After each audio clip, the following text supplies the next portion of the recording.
Spoiler warning for the Empyrean series through Onyx Storm. Hey you geeks! I gotta say, I do have a thing for when spare princes get foresight and so absolute chaos in their wake.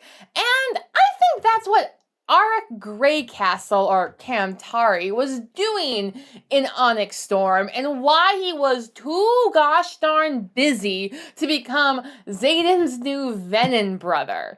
After last week's video, I understand that most of you who think that do so because of confusion over the timeline at the Battle of Dreyfus, and that's gonna be a whole nother video now, so thank you for the feedback.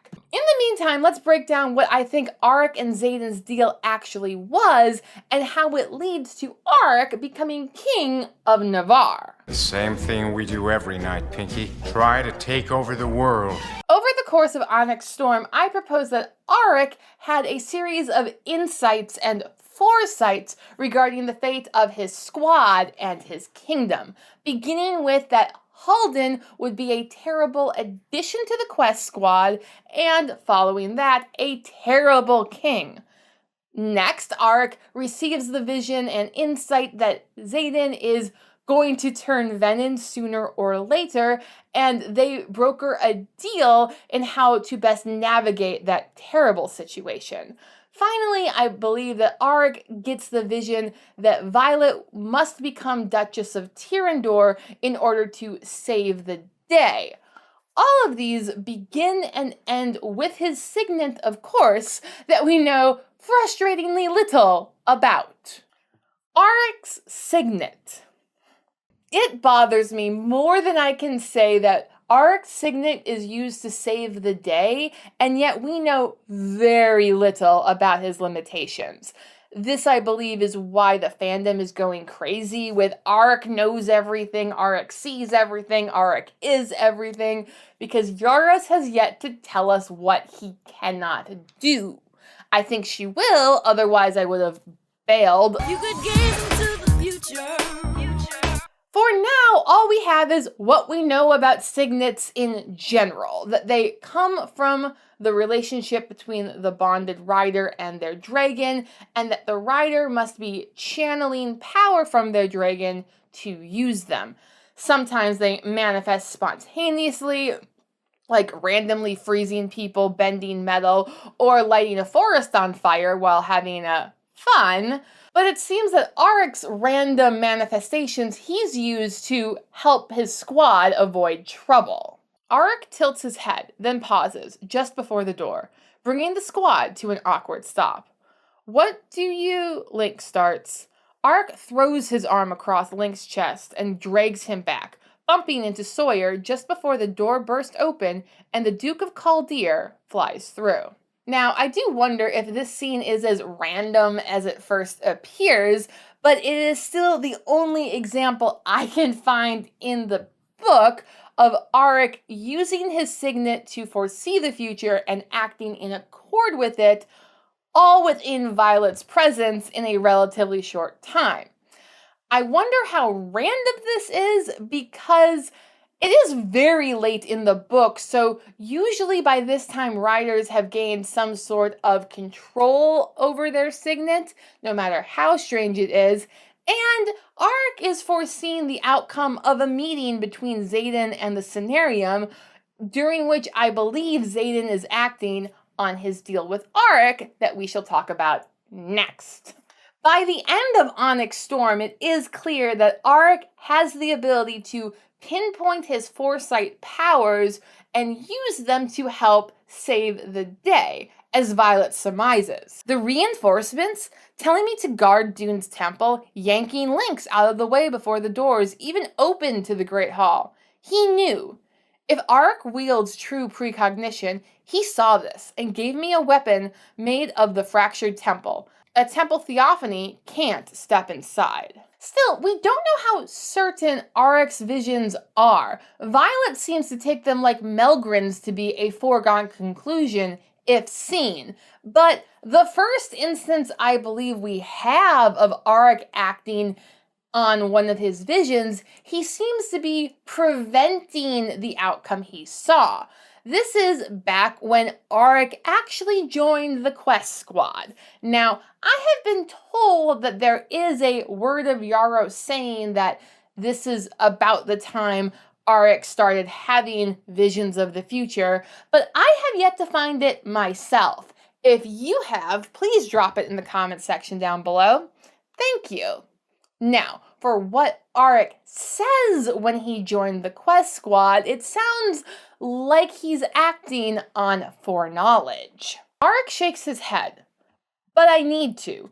As much as I don't mind Halden making your life miserable, I do mind him condemning the continent to death by Darkwielder because he can't take a deep breath and count to 3 when he gets mad.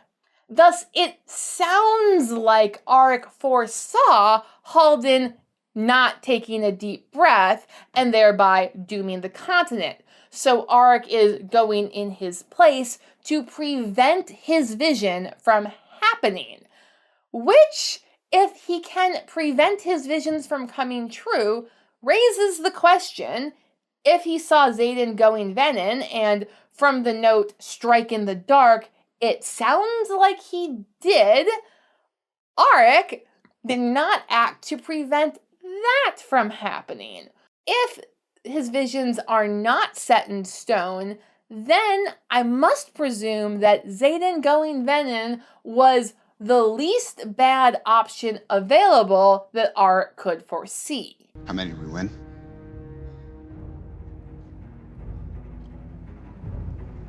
1. For besides Melgren, we do get some conversation of the priestesses of Dune having precog power and how they can see if someone's future is set or not set. And they believe that Violet's future is not set. So Violet still has free will and volition and the ability to change her fate, which I suppose would make a power like Aaric's difficult to use around her if her future isn't set. Meanwhile, characters like Halden, who are pretty set in their ways and unwilling to change while on a path with a predefined outcome like kingship should his father die, I think that's easier for Aaric to foresee that outcome. So when he tells the triumvirate of Hedotus that his brother will become a bad king, I do believe that that is a foresight-informed conclusion, and Aaric speaks carefully when he says, "I will fight in the war," foregone conclusion, and probably die, not a foregone conclusion. Thus, I think it's safe to say that King Tari the Wise is not long for the world and probably won't survive Book 4, as Halden must ascend soon. But I don't believe that Aaric is any more content to let his brother ruin Navarre than he was to let Aaric ruin the quest squad. Therefore, Aaric needed to find an edge against his brother, and he found one with the person he loved to hate most in the world, Xaden Riorson. Deal with Xaden. Aaric and Xaden have had a tumultuous relationship ever since they met in Iron Flame. But once they get out on the Isles on the new and improved quest squad, it seems like Aaric and Xaden have developed a grudging but professional respect for each other. Aaric going so far as to volunteer himself as tribute to fight Dune's champion in Xaden's place. Xaden tells him he cannot do this because they need Aaric to be the voice of reason in Navarre royalty, and Aaric responds that he could say the same thing about Xaden as Duke of Tyrrendor. Xaden deflects by saying that Bodhi will take the throne should he fall. Now, I also think this is a pretty clear indication that Aaric doesn't know at this time that Xaden's venom and unkillable, otherwise he would be a lot less worried about Xaden fighting. But I do believe that Aaric started to suspect something weird going on with Xaden on Hedotus, when Xaden walked out on thin ice and Violet had to audibly call him back because they could not speak mind to mind. Xaden's gaze drops to mine, and my stomach flips. It's like I'm staring at a stranger dressed up as the man I love. "Get off the ice," I whisper. "Pull your stuff together and come back to me because I need you. Not this. You." His eyes flicker with recognition. A second later, he pushes away from Ferris, lowers his blade, walks past me, past Riddick and Aaric and Dane, past his own mother and Garrick and Traeger to lean against the wall by the door. Note the order of the names that Violet lists as the order of people Xaden has to walk by. Violet is first, followed by Riddick, whom she put herself between when Xaden was losing it. But after Riddick is Aaric. And if Riddick, as we later learn, noticed something was weird with Xaden at this moment, then Aaric, the highly perceptive prince, also probably noticed, if not heard, what Violet was saying and how that is not normal. But if Aaric started to suspect Xaden then, I don't think he had an opportunity to confront him about it as they flew all of that night to Zinal's Isle. Then Aaric was busy with Zinal and other things. Then, once they left Zinal's Isle, they flew again directly to the Isle with the Irids. After the Irids, Riddick confronts Violet and then confronts Xaden, and Xaden says this to Riddick. "Everyone who knows has told Violet to run as far and as fast as she can, myself included." Now, Xaden prides himself on never outright lying to Violet. Still, the man can make the truth spin in his hands like a top as well as any Aes Sedai I know. But this unequivocal statement, "everyone who knows about him being Venin," means everyone he knows who knows about him being Venin has told Violet, as of this point, to run away from him. So I think it follows that Xaden, at this point, does not know Aaric suspects because Aaric has not told Violet to run away from Xaden. But I don't believe this will be the status quo for long, because, as Riddick points out, Violet's life is now in danger not just from Xaden, who would never hurt her, but also from anyone who wants to see Venin Xaden unalive. And that will be a very long list once he goes full ASIM. So, as Violet says, this is like her first year all over again. And in her first year, Xaden not only used himself to guard Violet, but enlisted the help of others. So, while he's off brooding on his return trip home, and Violet gives him space, there is time and opportunity for Xaden and Aaric to meet and discuss and make a deal regarding Aaric's need to protect Violet once Xaden goes ASIM, and how Xaden can go ASIM in the most advantageous way for Navarre and Tyrrendor combined. Valjean, at last, we see each other plain. Now, I'm pretty confident that this confrontation had to occur before they reach Basgiath, because once they reach Basgiath, Aaric is now returning as the crown prince, and his father assigns him 2 guards to tail him wherever he goes in the castle. Now, when Violet was under a similar situation in the first act because Atos Sr. wanted to block Xaden and Violet's relationship, Xaden stayed away because he couldn't sneak around everyone all the time. So I don't think he would have done that to strike a deal with Aaric while they were at Basgiath. But because the deal has been struck before, now once they return, all that's left to do is watch it play out. We skip ahead to Xaden's birthday, where Aaric and Xaden give each other knowing nods on the flight field. And then Xaden goes to a meeting with the Cenarium where he announces that Tyrrendor is opening up its borders against royal command. This meeting gets very heated, and Xaden ends up throwing the Duke of Caldir out the doorway, an action that Aaric can foresee. Is it because Xaden here is acting in accord with Aaric's plans? I think so. When this meeting moves to the hall and Halden starts talking about war between Navarre and Tyrrendor, Aaric gives his unequivocal support to Xaden and Tyrrendor. You are a prince, not the prince. Bring your troops into Tyrrendor and Aaric will suddenly find himself first in line for the throne, Xaden said. And I'm on his side, Aaric gestures to Xaden. Oration, remember? And unless Riorson here is going to sign another provincial commitment, I believe I'm under his chain of command now, as are probably a third of your troops. Thus, before Lynx manifests and Xaden gets all moody because he's doomed to go venom, Xaden is already acting to raise tensions between Navarre and Tyrrendor again. And Aaric is supporting this.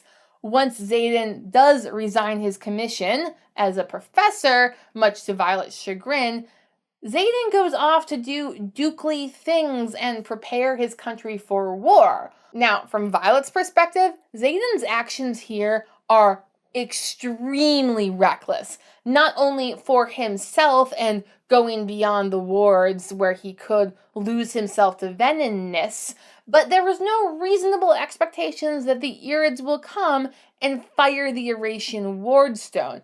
Felix flies in at this time to say the country merely has weeks before the wards fail. So what is Xaden doing raising hostilities, breaking off trade of Teladium with Navarre, as Teladium is what makes the Navarrian wards go as far as they do and powers the daggers. Him denying this trade at this time is basically a declaration of war with the only country on the continent that has working wards and the ability to protect Violet at this time. Unless, of course, Aaric saw something different. Now, he may have seen the Irids coming to fire the wardstone and included that as part of his promise to become king of Navarre and protect Violet, but I do not think he saw Violet's role in this scheme until the very last possible moment. Violet's fate. I don't believe Aaric was able to see the role that Violet and Dune's Temple would have in saving Tyrrendor until minutes before the Battle of Erasia, namely because it's only in the final seconds before the battle that Aaric deigns to tell Violet that he knows something else is going on here, as cryptically as possible. You have to protect Dune's Temple. Aaric runs across the foyer, followed by 2 exasperated guards. It's how you save Tyrrendor. Aaric's voice drops to a whisper. Now, if Aaric had known how Violet would save Tyrrendor by becoming its Duchess since the beginning, as some people propose, and he didn't say anything until the last seconds before the battle, that's just rude, and I do not like rude people, and I want to like Aaric.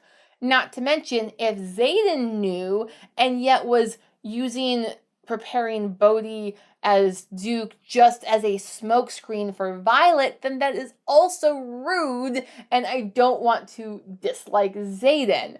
Rather, we have Xaden asking Violet in somewhat jest if she wants to be Duchess, and Violet says no. So I want to believe that Xaden was respecting her choice in that, even if he had also gotten from her a promise to protect Tyrrendor. Though at the time, her promise to protect Tyrrendor wasn't so much about becoming its duchess, but telling someone about Xaden being Venin so that she or other people could end him from becoming a threat. Thus the business of Aaric seeing the future of Violet finally using the bits of Dune's temple to kill Theophany and eventually become the Duchess of Tyrrendor, I think is a rather late development in his signet abilities. Moreover, even if he had this before Erasia, I do not believe he told Xaden before the Battle of Drathis. Firstly, Aaric is still being tagged by those two guards, so he's going to play this very close to his chest. We also have unbiased opinion from Sigale after Xaden pulls the Onyx Storm maneuver, where she is very doubtful that Violet would agree to Xaden's plan. You saw what happened. It is the only way. She glances over her shoulder. And you think she'll help. She loves me. Taryn does not. And you haven't looked in a mirror yet. The red veins branching from your eyes look like her lightning. She'll help. It comes out with a heck of a lot more certainty than I feel. She promised. Even if she agrees no one will, someone owes me a favor. At this point, Violet has already figured out that Aaric is a precog and relied on him fully to off Theophany. But Xaden is not making his decision on similar logic. He is rather relying on the things that came about because Aaric warned Violet that the Priestess of Dune owes him a favor, and that Violet promised to help him save Tyrrendor. Even if maybe Aaric hinted to Xaden, there was a lot of uncertainty in Xaden and Sigale's mind that this plan would actually work. And frankly, we still don't know how it actually worked since we are missing those 12 hours. But we do know that the Priestess of Dune married Xaden and Violet, and that she has now taken responsibility for Tyrrendor, it would seem, as Xaden's note implies, it's yours now. And frankly, we don't know if Bodhi is missing. He could be the new ruling Duke of Tyrrendor, while Violet is just still a super-powered rider cadet. But because this is a romantasy series and Violet is the main character, I find this highly unlikely.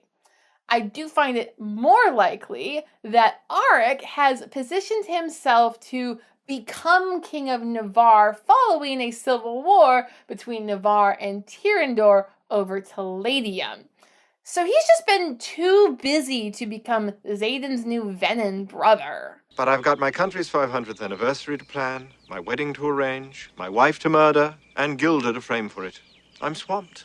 And I'm not entirely kidding when I muse that Aaric's future plans for Navarre domination may include murder and a wedding, but that's a different theory. Meanwhile, let me know your thoughts on what Aaric was doing during all of Onyx Storm and what's his deal with Xaden.